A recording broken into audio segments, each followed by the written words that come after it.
Hi, everybody. Good evening, good morning, good afternoon. It is 7 p.m. in Paris, 10 a.m. in California, 1 p.m. in New York, 1 a.m. in Beijing, 8 p.m. in Jerusalem and Riyadh. I'm Mohamad Mohty from the Sorbonne University and Saint-Antoine Hospital in Paris. And I would like to convey a very warm welcome to all of you joining us for this new journal club brought to you by the International Academy for Clinical Hematology around the globe and across the hematology field. Today's journal club is dedicated to a recently published paper in Nature Medicine entitled Elranatamab in relapsed or refractory multiple myeloma, the MagnetisMM-1 phase 1 trial by Baylis, Costello, Raje, and colleagues. And this is the abstract of the paper. As it is indicated in the title, it is a phase 1 trial, and the primary endpoint of this trial testing a novel bispecific antibody directed against the B-cell maturation antigen BCMA, but also directed against CD3. The primary endpoint was the incidence of dose-limiting toxicities, as well as response rate and duration of response. And as you can read, these primary endpoints were met, and this was met in myeloma patient who had received a median of 5 prior regimens. Almost 91% were triple-class refractory, and 29% had cytogenetic risk factors, but also, and I believe this is an important piece of information, almost 24% received a prior BCMA directed therapy. And at time of the publication, with a median follow-up of 12 months, the overall response rate was almost 64%, and 38.2% of the patient achieved a complete response or better. So here you can see some of the features and characteristics of the population that was included in this clinical trial. And I'd like to draw your attention to the 31% of the patient with extramedullary disease. And we know very well the dismal outcome of this group of patients. 91% were triple-class refractory according to the classical definitions, but also 89% were refractory to the last line of therapy. And as you can see, these patients have received almost all kind of available therapies. But most importantly, I would like to emphasize the 23.6%, 13 patients who received a prior BCMA directed or targeted therapy, including antibody drug conjugates, but also CAR T cells or even both. And we usually forget about this outside phase 1 trial, but it's good to see that the investigators have analyzed the pharmacokinetics and the pharmacodynamics of this new agent, and they could show that Elranatamab has a low incidence of immunogenicity. This is just quoting actually the paper. And when one may wonder how at time of approval by FDA, because this bispecific antibody is the second bispecific antibody in the field of myeloma directed against BCMA to be approved. The first one to be approved was the Ciximab, and this one, Elranatamab, was approved in the month of August 2023. And it's very always interesting to figure out how the label ended up with this dosage of 76 milligram and this is definitely in relation with the findings from this phase 1 trial. Another important piece of information I thought to draw your attention to, and I believe we have to discuss this with the faculty, is about the bacterial, viral, and fungal infections that were reported in these patients.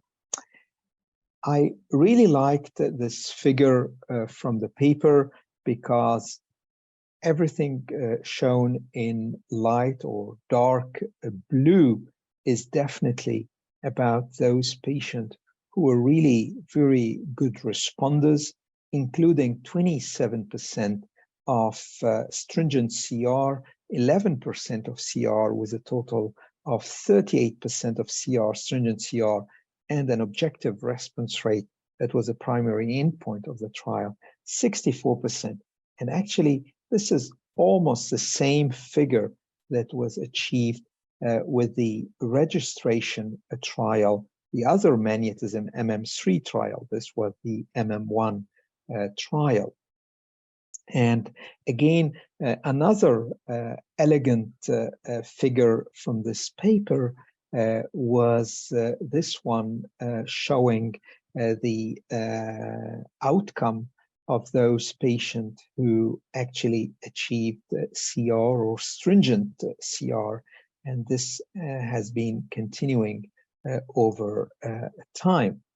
And to discuss this a very beautiful, nice paper, we have two distinguished faculty, and the principle is always same.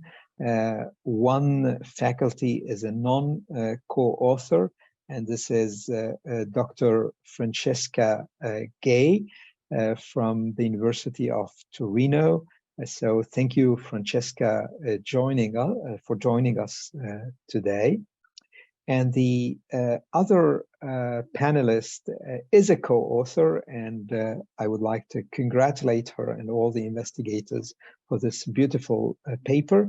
And this is Dr. Caitlin Costello from the Moores Cancer Center, University of California in San Diego. So thank you both for joining us. It's really a true pleasure having you with us. And as usual, according to the Journal Club SOP, which doesn't exist, by the way, but let's call it like this. First question goes to the non-co-author, Francesca.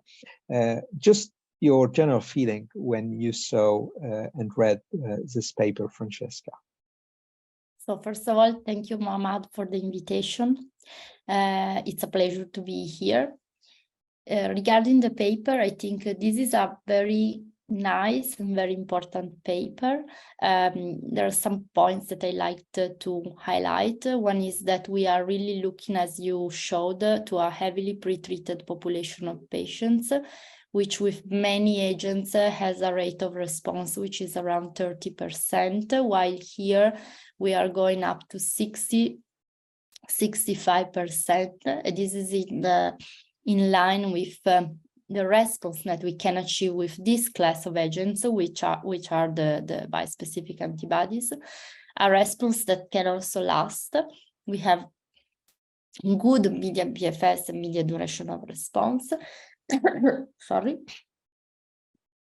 And I think also the data that look at patients that were pre-treated with anti-BCMA agents are nice. Of course, the numbers are very low. And this is the limitation, the main limitation. But I think we will discuss this maybe later. It's important to look at the data that we have now to try to elaborate on the possibility of sequencing different agents. So the efficacy is good. There is a potential efficacy also in the sequencing of these different agents. The tolerability is also good if we look in particular at the rate of CRS, which is mainly grade 1-2, and this is important if we think about the outpatient administration as well.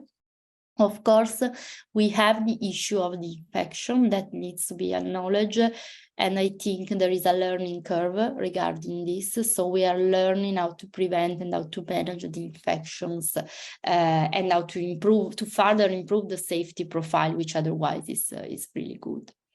Thank you very much, Francesca. So if I summarize your opinion overall, it's rather a positive opinion about these findings. So let me move now to you, Caitlin. And obviously you're co-author, so I'm sure you're going to say good things about your own paper. So why do you believe this work is important? And then we'll try to dig into the details, because obviously there are always pros and cons. Well, thank you, Dr. Mohty, for inviting me. I'm so honored to be here with you and Dr. Gay to review this. You know, the MagnetisMM-1 study really helped kind of lay the groundwork for a lot of the information and ultimate approvals we have now for many of these T-cell redirectors. And we learned a lot from this study in terms of how to best and safely administer these bispecific therapies in ways that can mitigate some of the side effects that you're referring to with infections and CRS specifically. You know, it was an early phase 1 trial that was designed to really look at safety first, then look at outcomes second, as per standard. This trial specifically, and the way it was published, looked at the safety for all patients that were included, whether they received intravenous administration or subcutaneous administration, all throughout the dose escalation, but also included cohorts that had priming doses, those who had varied pre-medications, again, all for the hope to try and figure out how to lessen the CRS side effects. So the paper outlines the outcomes of 55 patients, but looks at the safety for all the patients that were included in the initial phase 1 trial. And you really nicely laid out, not to repeat everything, but the data really show just what you and Dr. Gay mentioned is, these T-cell redirectors have really moved this bar from our original 20 to 30% overall response rates to 60 to, 100% with some of our CAR Ts now. So, I think this was very helpful to try and understand kind of in our early kind of dipping our toes in the water, the importance of priming, the importance of pre-medications, ways that we can understand how to mitigate the CRS, what to expect in terms of CRS and ICANS, but also most importantly, look at those outcomes, particularly with patients across the board, now looking at a fixed dose. A lot for teclistamab, for example, it's weight-based, so we can talk a little about the pros and cons of fixed dose therapy, but really seeing nice median duration of responses, progression-free survival, not only in our BCMA naive patients, but also looking at those BCMA pre-treated patients. And then finally, looking at the opportunity to have a trial that can show us how we can prospectively extend the interval between doses between weekly out to every 2 weeks, as that is so clinically relevant to your patients, I'm sure, just like mine. Excellent. Thank you very much. And actually, you have raised some important points for our discussion. And by the way, I would like to remind our audience that, of course, you can participate in the discussion. You can send your questions using the Q&A icon or the chat, and I'll be more than happy to share it with our panelists. So you alluded to the issue that this is targeting BCMA. And actually, when we look to the bispecific antibodies in multiple myeloma, the first two, and currently which are used widely, both Elranatamab and teclistamab, are targeting BCMA. I would like also to remind that the CAR T cells that are approved, cilta-cel and ide-cel, are targeting BCMA.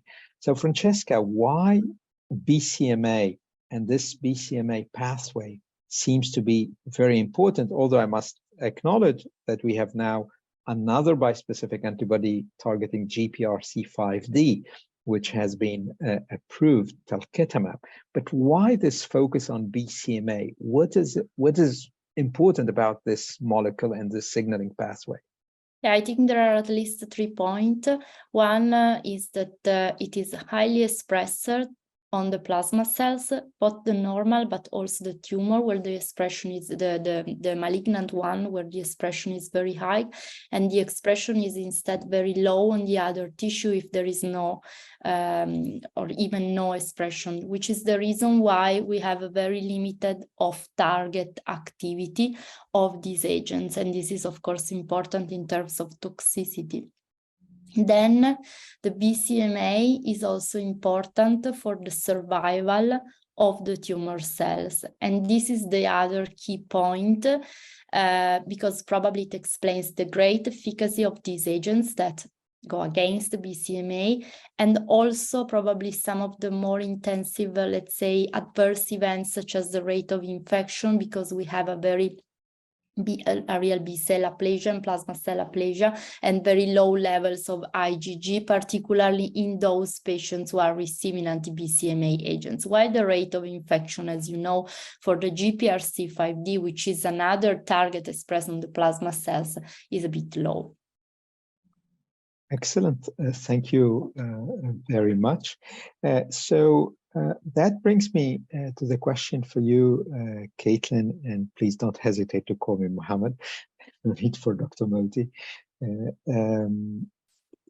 It looks like, as highlighted by Francesca, that targeting BCMA would probably allow for a good balance between efficacy and probably safety. And one interesting part, which was a surprise, at least for me, when we started the bispecifics outside acute lymphoblastic leukemia, because the first bispecific antibody T-cell engager was approved several years ago in acute lymphoblastic leukemia, namely blinatumomab, and we were worried about CRS, but also neurotoxicity.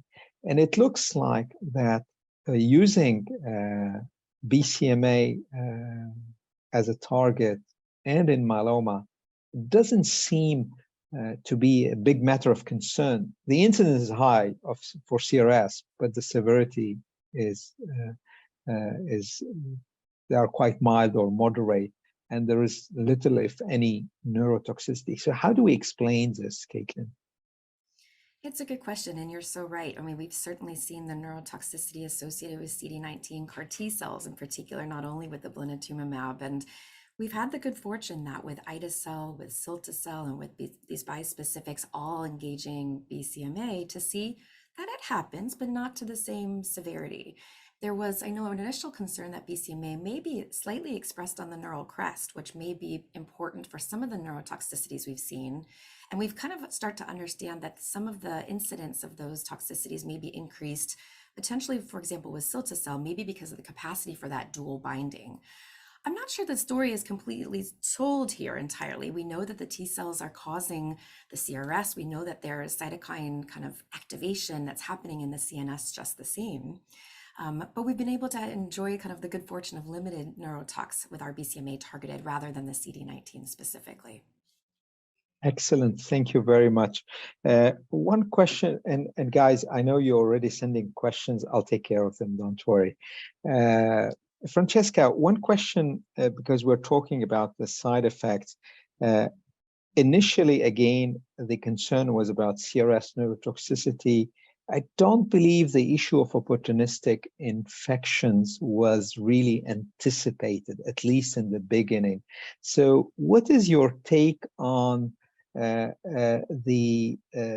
nature or the type of infections that were seen, for instance, adenovirus, CMV? I mean, usually these are not the type of infections or viral reactivation I was used to see in myeloma. We see all this in allogeneic stem cell transplant, but that's another story. So what's your take on this? And then, I mean, the question is to both of you, how do we explain such a high rate and how can we mitigate this? Because now I think after this phase 1 trial and after the different available studies, but also the real world evidence, we do have tools to prevent, I would say. Yes, so I think this is the effect on the BCMA and on the normal plasma cells as well. So you have a high immune suppression and you have a low IgG level in many of these patients who are responding very well. We see it, I think we all were surprised about all these opportunistic infections, in particular the viral one. We have to say that these are not so frequent, which is true, but this may be difficult to treat them. In particular, it could be difficult if we don't detect these infections early. So the learning curves taught us first that you should at least think about this in patients with mild symptoms that can refer to CMV or can refer to EBV, because there is also some EBV reactivation that were mentioned, and monitor. At present, I think there is not a clear guideline on monitoring periodically these patients. So there can be different practices in different centers. In general, there are other opportunistic infections, such as bacterial infections. We have pneumocystis that was also reported in these patients. So it's important the use of the cotrimoxazole prophylaxis, the use of IgIV in patients to reduce the overall risk of infections. And there are data from trials and from reports showing how this can reduce the incidence of infections as well. And regarding antibacterial prophylaxis, other than the cotrimoxazole or antifungal prophylaxis, I think this can be always discussed on a case-by-case basis, because we have also to remember two things for me. One is that we are treating heavily pretreated myeloma patients, which they have a high risk of infection, even if we were not used to these types of infections. The second one, if there are also data showing that later on the risk of infections can go down because the patients are responding to treatment probably, and also because, as it was mentioned, you can change probably the treatment schedule, reduce the treatment frequency, and probably also there is a reduction in the rate of infection. Excellent, thank you very much. So Caitlin, please correct me if I'm wrong. This phase 1 was probably about the first patient ever to be treated with this agent, with Elranatamab.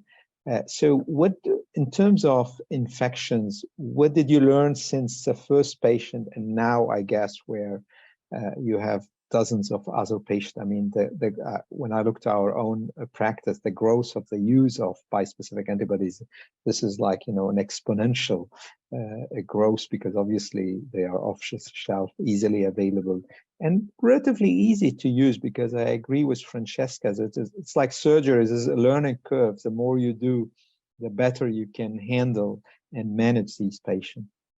You're so right. I mean, I think the first patient in was about 2017, and many of us are familiar with toxicities of these drugs. We are not unaccustomed to our patients getting recurrent pneumonia or sinus infections, for example, and requiring IVIG for prophylaxis for those with recurrent life-threatening infections. I think when the initial patients were starting to develop some of these infections, it was a surprise, and it took a high level of kind of surveillance to some degree, but suspicion, right? We had to really think about these possibilities. I mean, these patients sometimes, after all the years of DEX, after probably having alkylators, I've started following CD4 counts a little bit more carefully, just to kind of get a better understanding of what the T cell compartment looks like. And what we saw in our patients on trial is that these CD4 counts, these are just dramatically dropping. And that has at least helped me to guide in my clinical practice what the appropriate use of prophylaxis is.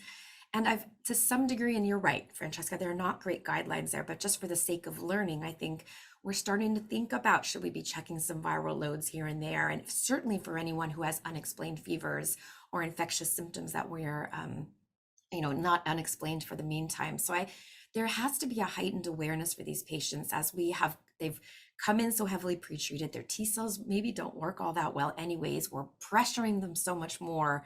We're exhausting their B cells down to aplasia, or their plasma cells are are being affected, the normal plasma cells are being affected just the same. So I think it's kind of a perfect storm of beating up the entire immune system that puts these patients at such risk that you're right, they're almost like our allo patients who are now getting post-transplant PSI and are at risk for some of these significant viral reactivations. So my practice has changed to have a much more liberal use of IVIG. In the past, we've kind of held it and kept it in our back pocket for treatment of infections and eventual prevention, but now really using it to some degree as kind of more of a primary prophylaxis, where our patients after the first cycle or so probably are all going to benefit from IVIG prophylaxis. And just like Francesca mentioned, PJP prophylaxis, you have to think about the fungal infections that happen. They're not common, but it's possible. We've seen a lot of weird viral reactivations, parvovirus, adenovirus, EBV, just like you mentioned, Francesca. So I think part of it is awareness to know that we're going to start seeing things we haven't previously seen. But next is how can we think best about prophylaxing against these as we see them more commonly happening? No, thank you very much. And of course, I fully agree with you. And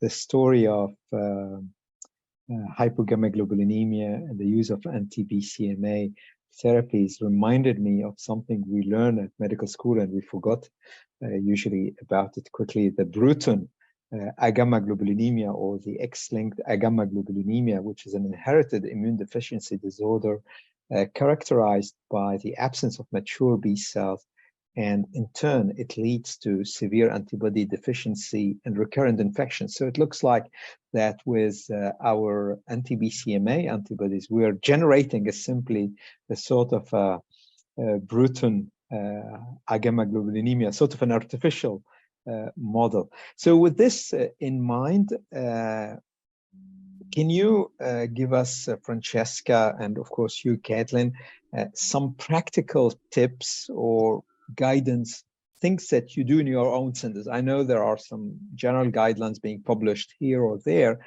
but in your practice today, what are, I mean, you mentioned some prophylaxis measures, Francesca, but for instance, when it comes to monitoring, is this something that should be systematic, looking for CMV every week, every other week, EBV, adenovirus, someone coming with diarrhea on bispecific, high liver enzyme, what kind of viruses I should look for? I mean, what are your thoughts? What kind of guidance you can give to our audience? Yeah, so we generally look at the EBV serology before starting therapy, and this is common in all patients to see if they had a prior infections or not. You just mentioned the increase in the liver enzymes. This can be a cause, a reactivation, and all patients that are positive from a prior infection, they receive, of course, the prophylaxis. We use the lamivudine, but I think there can be different treatments, maybe in different countries. We also take a look at baseline CMV and EBV DNA, and then we monitor it on a case-to-case basis. You can decide to do it maybe monthly during the first 3 to 4 months, or otherwise, if you have mild symptoms, and Caitlin was mentioning the low fever that you don't understand very well, or maybe the blood count that is not recovering as you expected. For instance, we give acyclovir to all patients as prophylaxis.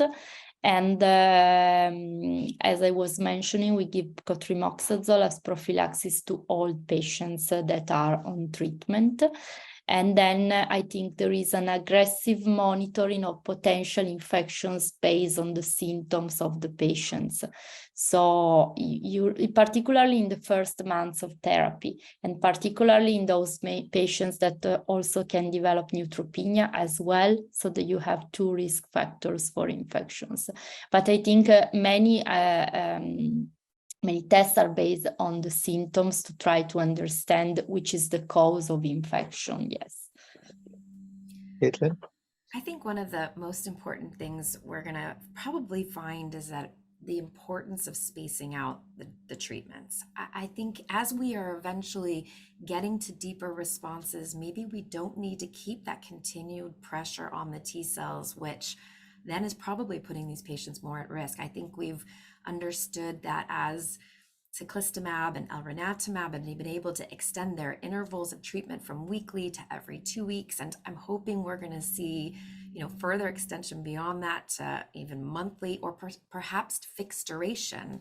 We're going to be able to see that the incidence of these, more unusual infections and even the more common ones continue to decrease.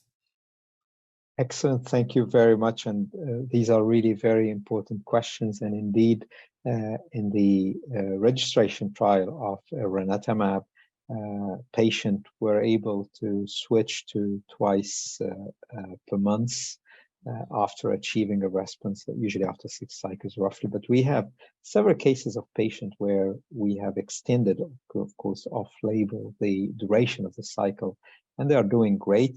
And teclistamab had also a variation recently of its label, allowing in those patients responding and achieving a good response to switch into twice weekly. And there was a paper actually in Blood in Line to support the issue that by extending this cycle, you would allow the recovery and maybe less exhaustion of the T cells, and that was demonstrated with blinatumomab. We would love to see studies in myeloma.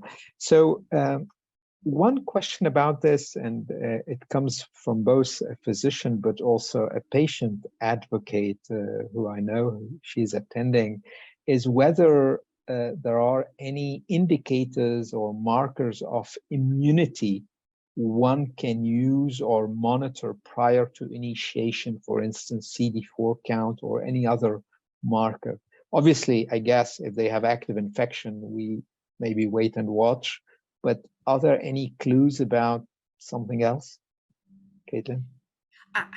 Out of curiosity, I'm curious just to kind of get a sense of this. I do at baseline check CD4 counts to kind of see where we start and then trend them maybe monthly for the first little while just to get a sense of what's happening. And that's, some kind of intellectual curiosity, but does guide me to some degree to say, what I'm going to have to be at high suspicion for. Absolutely, confirm the need for PJP prophylaxis as an example.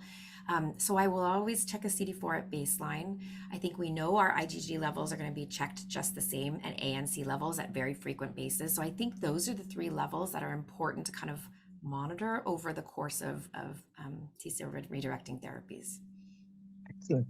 So besides CD4, Francesca, when it comes to hypogammaglobulinemia, are we talking about a systematic approach of providing IV immunoglobulins replacement, or is there a case-per-case approach? I think the wider guidance is about to supplement everybody, but obviously we know that there is some shortage sometimes with immunoglobulins. There's a cost issue, and it's not a totally non-toxic approach.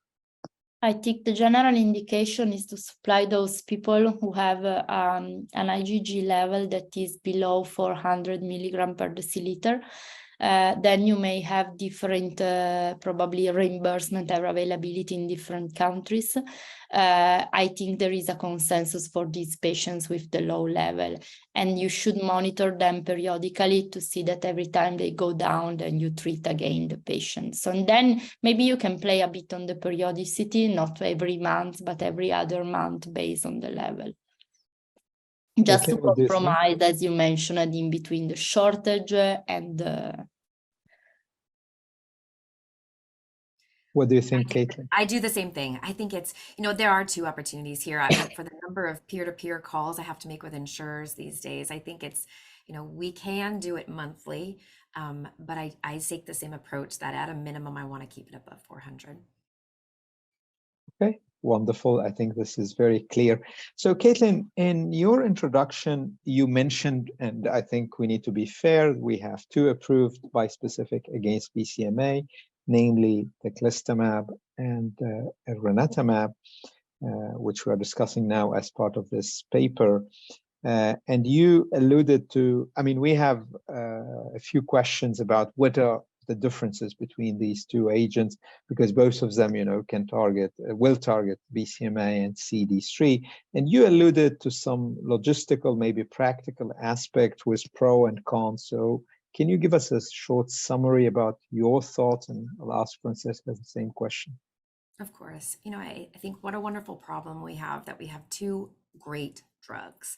And so when it comes down to comparing them side by side, I think a little bit of the devil is in the details that we're still trying to piece out a little bit. So kind of what is the low-hanging fruit to kind of help us distinguish which may be better for one person than another. The responses are similar, and I don't think we can argue in terms of overall response rate. So then we're thinking safety and we're thinking about logistics. Well, let's talk about logistics, because I think that's the easier part, because as Francesca mentioned, many of us are trying to figure out how can we do this outside of the hospital. The bed shortage is a real issue, and trying to get patients into the hospital when they really desperately need to start their treatment is such a critical importance now. So I think Elranatamab, at least on the package insert, has recommendations for hospitalization for 48 hours for the first step-up dose, 24 hours for the second step-up dose, and then can be admitted to get their first treatment dose as an outpatient. That's different from teclistamab, which requires 48 hours of observation for each of their doses, including the treatment dose. So there you have a logistical difference in terms of what is the required, surveillance per the package insert. So that's one logistical difference. Logistical, I mentioned earlier about the difference between fixed dosing and weight-based dosing, comes down to cost sometimes, in terms of how each facility may manage the drug differently. If you can share vials, or if you have to dose down or dose up to kind of meet the vial size, that sometimes means wasted drug, which is important that many different centers are going to try and figure out just the same. I think as we think about some of the safety components that are maybe slightly different, and now I'm really kind of comparing head to head, which I shouldn't, and really trying to squint quite hard, maybe there's subtle differences between the CRS rates, that maybe we want to think about patients that could be older or frailer, and we have concerns for tolerability of CRS. Maybe Elranatamab may be slightly better for that population. Teclistamab has a longer track record, so we can get a sense of what the median duration of response is. That may give us more faith or more confidence in using that drug for patients who may, need it and need a response quickly. So I think the devil's in the details. We're going to figure this out as we start combining these with different, novel combinations to say, does one have a role in a different place than another? But I think for the meantime, we're just trying to sort through some of these very subtle differences to see if it makes sense for one patient versus another. No, you're absolutely right. And by the way, in less than a month, we will have an update about the longer follow-up of the MagnetisMM-1 trial. Of course, I will not disclose the results, but this will be some good news, I guess. I know it because I'm a co-author of the abstract. So, Francesca, we spoke about BCMA initially as a target. We know that we have access today also to talquetamab, targeting GPRC5D. Maybe a quick word, because we have a few questions about this, about sequencing. Assuming I have everything available today, which is like the ideal word and a good problem to have. I have CAR T cells, I have my bispecific against BCMA and my bispecific against GPRC5D. And I have a patient who is not in a sort of an aggressive, explosive relapse. So someone where you can wait for a few weeks to get your CAR T cell. So what would be your ideal algorithm? I know there's no evidence basis, but in front of a patient, you have to take a decision. So what would be your decision? And then you have the same question, Kate, so I have more time to think about it. Well, I think the main point is that we have some data showing that we should use CAR T cells first and then the bispecific, because the effectiveness of the CAR T after the bispecific might be suboptimal. So I think the choice first goes to the CAR T if you don't have an explosive relapse, as you were mentioning, and the patient can wait. And the CAR T cells that we have are CAR T cells against BCMA. Sorry. After relapse, of course, you can try a bispecific. Personally, I think that makes sense to change the target if you have availability of an agent that goes against a different target. There are different mechanisms of resistance. Sorry, BCMA is generally still there after the relapse, but might not be there. So to me, it makes sense to go to another target and maybe to an anti-GPRC5D.